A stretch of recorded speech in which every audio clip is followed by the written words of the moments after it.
Oh.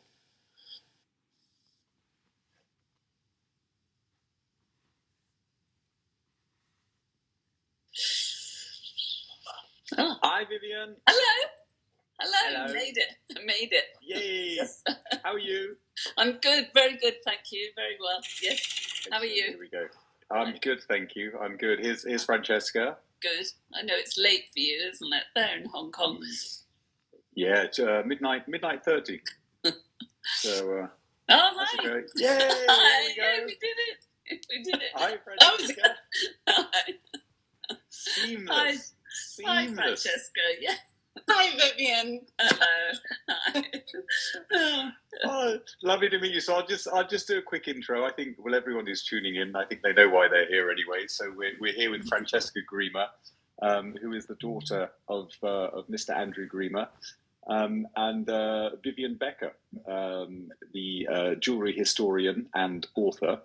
So we're here. We're just going to have a little informal conversation, really, with Francesca. So we've got an exhibition currently going. I'm Paul Redmayne. I'm the head of Flawless, which is the private sales division for jewellery at Phillips Auction House.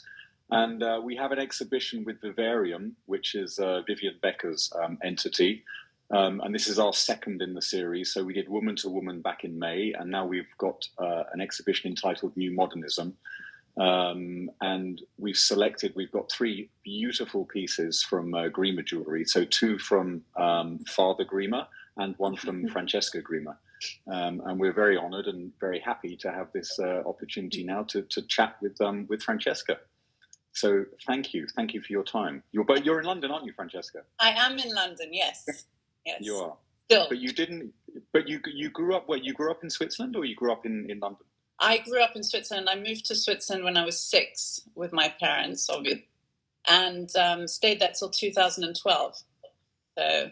Oh wow. Yeah. Okay. So a very long time. And which do you consider more home now? London, definitely. Really? Definitely. Yeah. The Swiss wouldn't even give me a passport, so. Yeah. Oh my goodness! Oh. Brilliant. So actually, that leads on actually to the first question. So just growing up with your father being who he was in that era, there must have been some extraordinary scenes in the house and roundabout, and just that you lived that were probably completely normal for you. And I guess looking back, maybe you think, okay, yes, that was a little bit exceptional. So can you maybe talk us through some of those? Yes, absolutely. Yeah. My father was an older father. He was 59 when I was born, so that was already quite different. And he was very much set in his ways and had his particular lifestyle. But he didn't want to change that when I was born. But he also didn't want to leave me at home with a nanny. So I think my first fine dining experience, I was still in a cot. And then age 6, my parents decided to go travel the world for business. And my father said, well, Francesca definitely has to come with us because she'll learn a lot more from traveling with us than being at school. And so I remember that, I missed 100 days of school. Goodness. Wow. So, and that's pre-COVID. Yes, yeah. Exactly. And I just remember being at all these dinners with customers, and to me that seemed normal, but they must have thought this is quite an eccentric family, having this little girl sitting at these dinners that went on till sort of midnight. But I wouldn't have changed it for the world. I mean, it was an amazing experience. Did you learn a lot? Did you? You learned a lot. I learned a lot, and actually, I was much more comfortable with adults. I mean, I didn't actually have that many, friends of my own age. So I was a bit of a loner, I guess. But, I had a lot of adult friends. So, That's amazing. And so when did you know then from a young age that you wanted to go into jewellery, or was it osmosis? I mean, when did you know that, okay, this is what I want to do? So or did it just happen?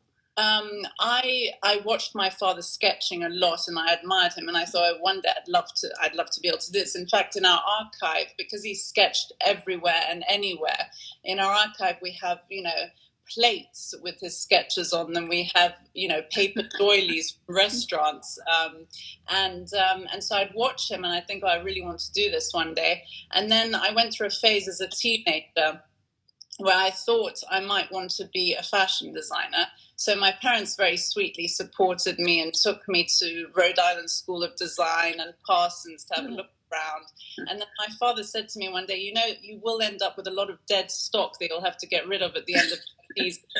And travel with jewellery, and there is a business just waiting for you to join. And I thought, okay, I'll join the business. And so that's what happened when I was 18, and I haven't looked back since. So, but was it scary, Francesca? Were you apprehensive about following in your father's footsteps, such big shoes to fill? And did you feel pressure? Well, when I joined when I was 18, I think I didn't really know what I was getting myself into. I was quite naive at the time. And then, occasionally I have this sort of imposter syndrome, but I think that goes with the territory. My father's a huge legacy, and I think the imposter syndrome actually helps me focus when I'm designing, because although the ethos is the same with our designs, I want my pieces to be aesthetically different, because that's what my father would expect from me. He was revolutionary in his design, so why would I try and copy his? That wouldn't make any sense. So yeah. So how do you describe your style then today? How is it? Yeah.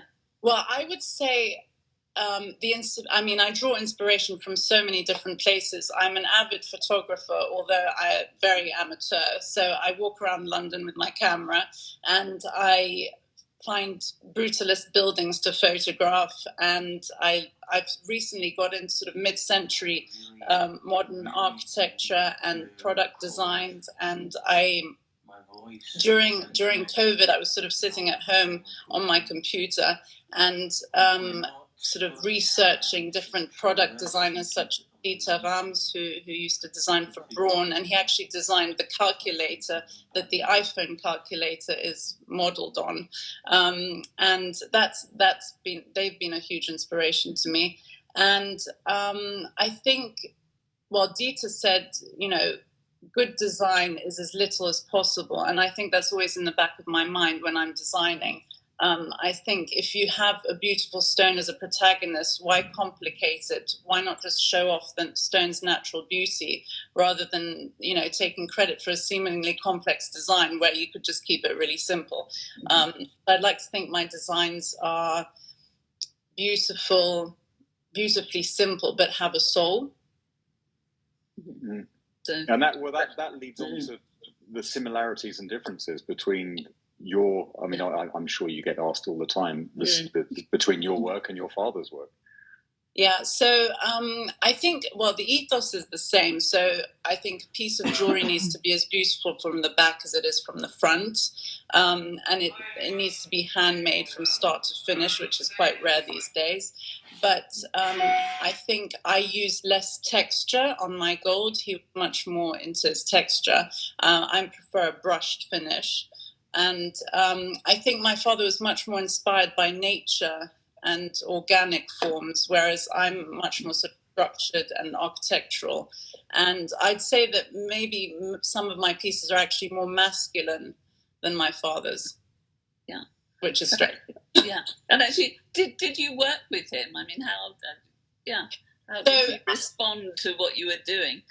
I mean, he was very, very sweet. He always used to tell my mother, "Oh, Francesca's a much better designer than I am." But obviously, that was just him being, the proud father. But when I joined the business when I was 18, we said that every Saturday morning I was going to sit down and design with him. Well, obviously, that never happened because things got in the way, and he designed whenever and wherever. So. But I think it was from watching him design that that I got inspired. I wouldn't say that we ever really designed together. We used to have design competitions, but and how did that work? Was that over the dinner table? Exactly. I meant to ask. What was dinner like in the Grima household? Did you talk about stones or? Oh my! well, funny enough, because when I was younger, because my parents were in the business, they were always talking business. I watched a bit of your face them before dinner. I'd say, "Can we not talk about business?" This, it was because that was the topic of conversation. I mean, never switch off. But yeah, the design competitions mostly happened in restaurants when I was getting bored. And so we'd take out a piece of, and my mother would be the judge, and then we'd switch it around. It was quite fun. Yeah, cool that you met this guy. And do you still have those? Do you still have the piece of paper or the I mean, you said you've got some napkins that your father drew on, but do you still have your design competitions between the two of you? Some of them, yes, absolutely. Yeah. My father actually saved all my design. Brilliant. Oh, so he was really proud. He was really proud. You should bring him to life. Yeah. That'd be a project. Have an exhibition. Yeah, exactly. And speaking of that, so you were saying about how your father, you think he was more inspired by nature, and you're sort of leaning more towards the sort of the architectural, the more brutalist. Do you think, is that in a way because the jewellery market has changed? And if so, how do you see that the jewellery market has changed from your father's era to now, to modern day? I think, well, what I noticed when I joined the business in 1998 is that people were very into the big brands and liked to wear pieces that were recognizable as, I mean, I'm not going to name any, but they'd like to go for dinner and they'd like their friends to be wearing exactly the same bracelet. And nowadays it's all this, I think it's all about the sense of discovery and niche brands and, wearing a unique piece and being able to tell someone, oh, well, this is, by Grima, for example, and that they'll never heard of them, and then they'll Google us, etc., etc. I think that's where it's changed a lot.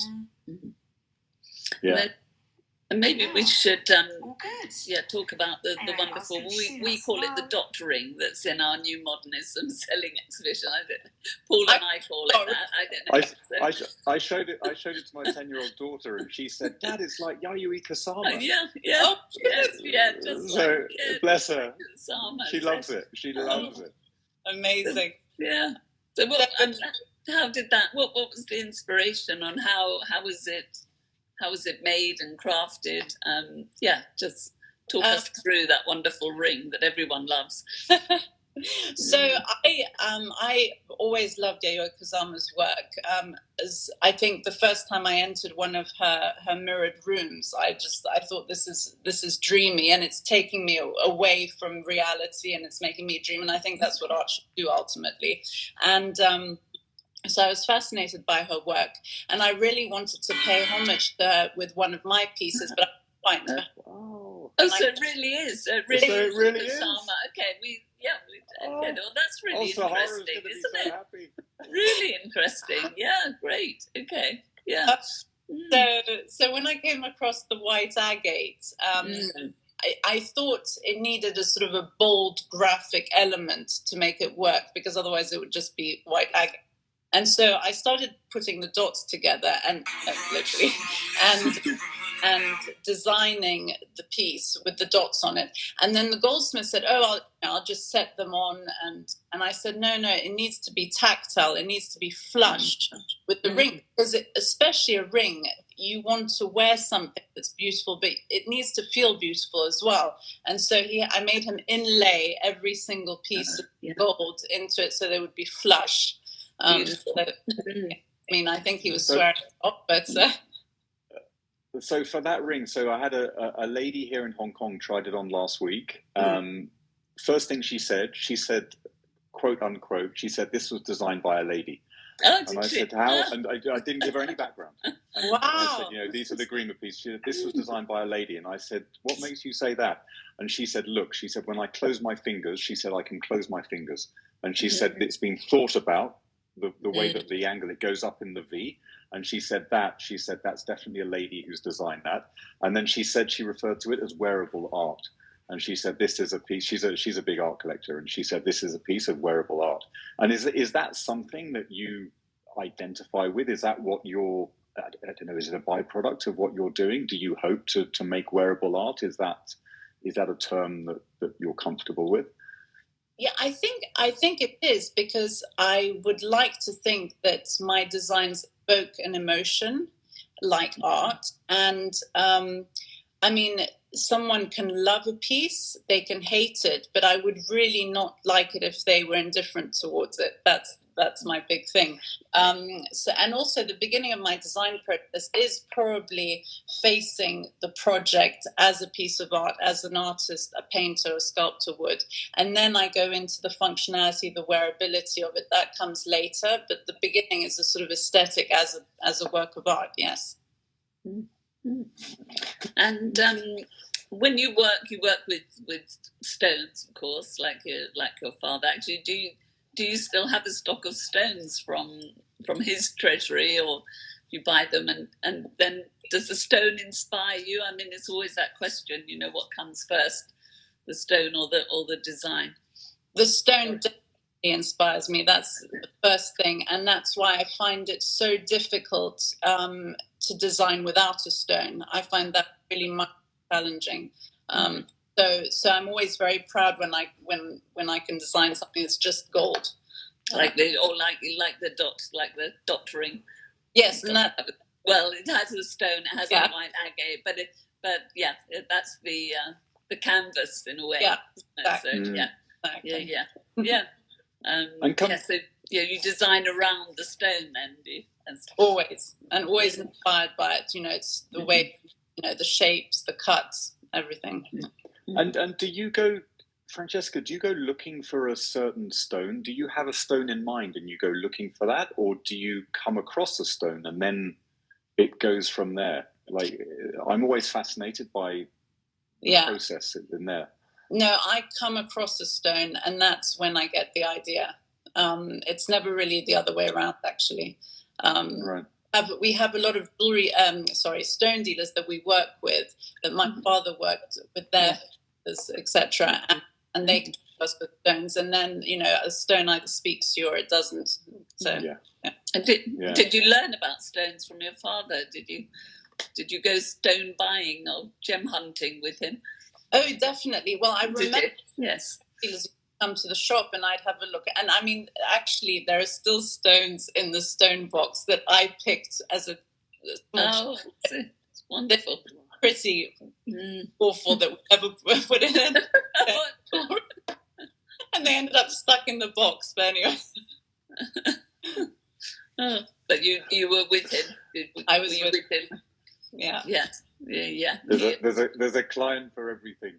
There's a client for everything. There always is.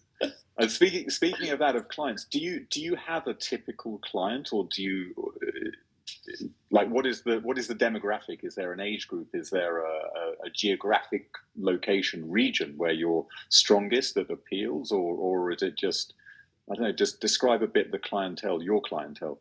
I would say that they're all nationalities and all ages. I think the one thing they have in common is an interest in art and design, and the fact that they look at our pieces as wearable art. So anyone who comes up to me and says, well, how many carats is that tourmaline? I'll think they're not really getting our jewellery, because it's not about that. It's not about the value, about the beauty as a whole. So yes, design and arts collectors, those are pretty much the people who are interested in our pieces.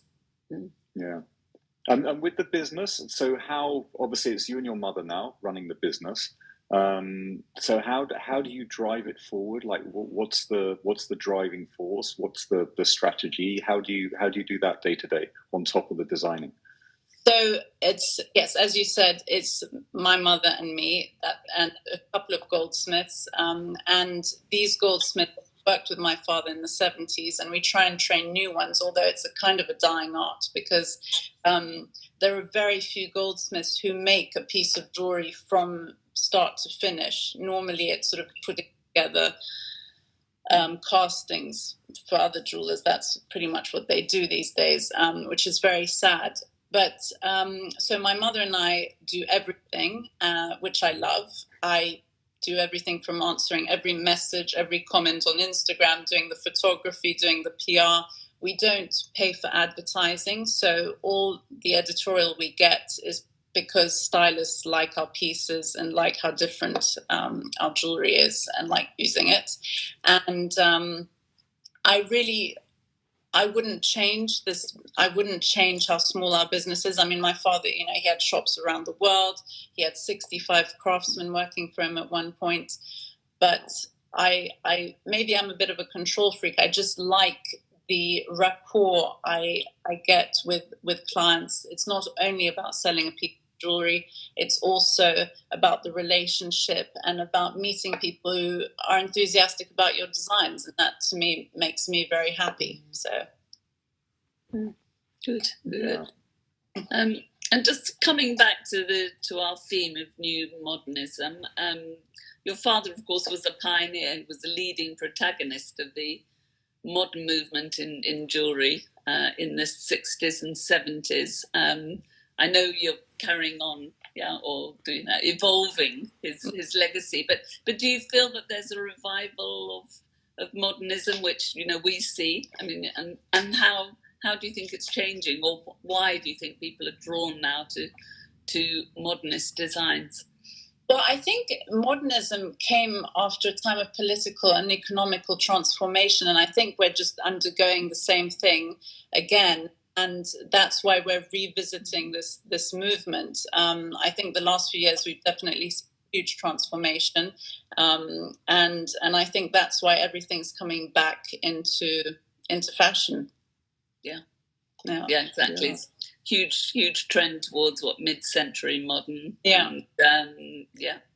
And also I just want to go back to what you've mentioned earlier about being inspired by brutalist architecture, because of course your father's boutique in Jermyn Street, which I remember well. Paul, you're too young. But how has that been an influence? I mean, I don't know for the people. I'm sure most people know that your father opened this, an incredible looking boutique in Jermyn Street that was architect designed. That again, like the jewels, completely broke the mold of the jewellery shop. And in fact, I don't think there's been a jewellery store, certainly not in London, to rival it for its modernity and audacity. Really? Can you talk about that? Is that an inspiration? Oh, absolutely. I just regret not seeing it as an adult, because I only saw it, I think the last time I saw it I was about 5. I mean, there's a photograph at the shop with my mother. I mean, incredible. And that spiral staircase inside, the first perfect spiral staircase ever made. And the engineering that went into it, it's incredible. And it's a huge inspiration. And that may be why I'm so brutalist architecture in the beginning. Yeah, I'm sure, because he transformed the whole jewellery buying experience. I guess brought it into the modern world, into the art world, and again that's happening again today, isn't it? Absolutely. And also I remember him telling me that the opening party that he did for the trade, he could hear whispers of people saying this thing is madness, it's never going to last, never going to work. Never going to work. I mean, huge. For a jewelry store in those days, I mean, it was just ridiculous. But it worked. So would you be tempted to do something like that, like have a one-off, or do anything, or? No. Let me think about this. Yeah, you could have a pop-up. You could have a pop-up and recreate it. But I mean, well, as you were asking me, I was just thinking about the security, how much that would cost. That's the thing, isn't it? When you're running your own business, the logistics, the reality of no, that's not going to happen. Oh gosh. And what's next? If I can jump in with the last question, maybe. What's next? What are your plans, or your hopes and dreams, or? Yeah, well, I mean, just being able to keep designing and making people happy with my creations that makes me happy. So yeah. Great. Oh, we look forward to seeing more. Masterpiece Fair in June next year. So Yeah. Good. Well, hopefully we can travel. Physical, hope that'd be a real one. Are there questions, Brilliant. Paul? Are you? I don't know if anyone's got any questions. Please type them in, and then we should be able to see. And if not, I've got one question, because obviously there's been a huge resurgence of interest in your father's work over the last 10 years, and have you seen that? Has it really been interesting to see people, I guess, have enough distance from the 60s and 70s to really appreciate it again, to see it with that different perspective? Absolutely. And also just suddenly look just right. I mean, for me, I've always loved it, as a historian, but I suddenly sensed, you saw it, Paul, terribly, that people suddenly it suddenly looked right. Yeah, absolutely. Yeah. Suddenly looks right. Yes, absolutely. Suddenly a resurgent interest from people around the world. And a lot of it is, social media. I mean, they discover things and then they're like, wow, I got a wonderful email from someone yesterday saying I buy my wife a new piece of jewellery for her birthday every November, and next year I'm going to buy a piece of Grima, but I'd be happy to buy her a piece of Grima for the rest of my life because I think it's so beautiful, and that just makes me so happy. So, yeah. I see there's a question from Risha. That's for me. I jotted down. So there's a quote. The first question that came in is, where is the exhibition? So the exhibition is on Phillips. So the three pieces we've got, one of Francesca's and two of her father's, are on Phillips.com. And you need to click into private sales on the homepage of Phillips.com. Click into private sales, and then it says Flawless Ex Vivarium New Modernism, and it's in there. So it's on the Phillips website. It's an online only. The second question I saw come in, it said, Francesca, what is your favourite stone to work with? Good. I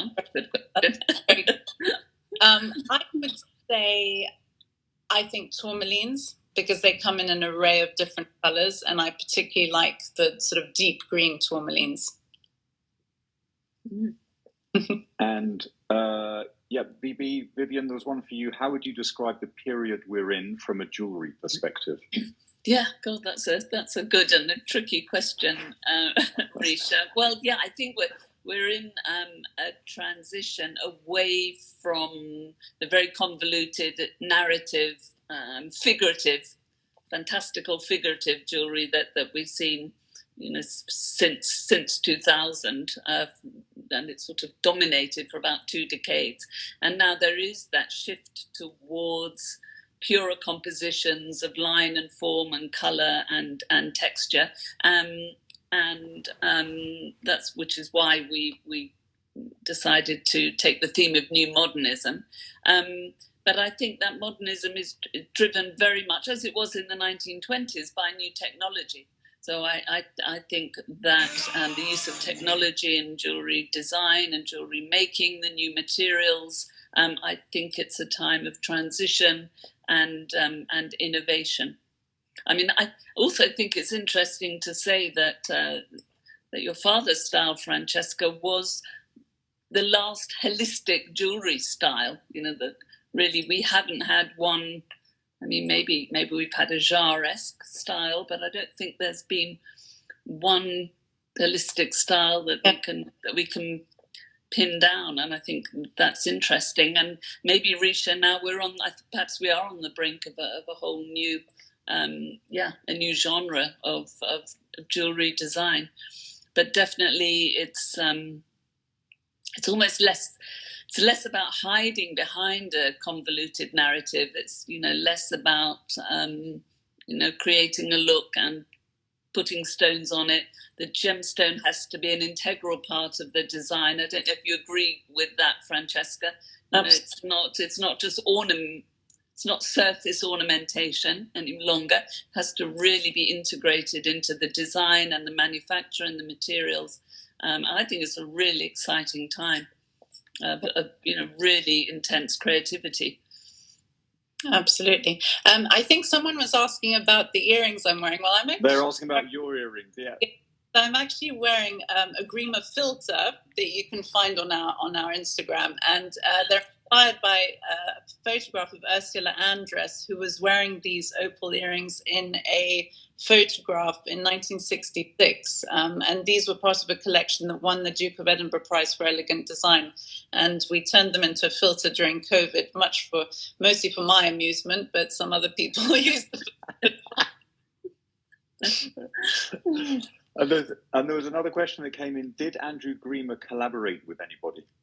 Yes, his major collaboration was before he set up his own business. He designed some jewelry for other jewelry companies such as Cartier and Sterling, and then his big collaboration was in 1969 with Omega, where he designed a collection of watches and jewelry. There were 85 pieces, and the theme was seeing time through stone. So he used mostly stones as the glasses of the watches, and they're incredible. You should definitely look them up. I guess real collector's items today. Yeah, gosh. He also designed a collection with Pulsar in 1976, LED watches. They were fantastic as well. Wow. Gosh. And the pearls? Was there a pearl collaboration? That was Tale of Tahiti and Opal and Puff. Those were collections of his own, with his own, Great. No more questions. Nothing more has come in. So maybe we'll wrap up. Well, thank you, Fran. That was brilliant. That was really super interesting. Really and you've seen all the waves and the comments coming in. Lovely conversation, great conversation. So thank you so much, Francesca. Thank you for your time. And check out the pieces. We got the 3 pieces on Phillips.com. Private sales. Fabulous. And then flawless. Oh, one last one. Did Andrew have unmade designs? That's a good question. Yeah. Yes, we have thousands of designs in our archives, and we're not quite sure which ones were made and which ones weren't. But there are certainly some that, because he used to. Sorry to go on, but client came with a step, would give them options. So he would do maybe 3 or 4 designs, and they'd choose one of them, and so then the other 2 remained unmade. So yeah.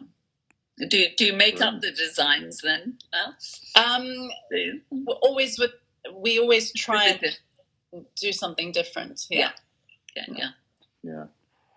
Good. Great. Okay.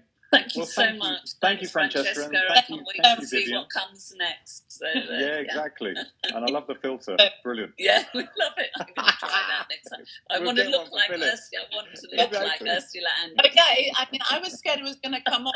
My makeup would go off. Bye. So good, though. All right. Bye. Thanks so much, Paul. Thanks everyone. Okay. Bye-bye. See you.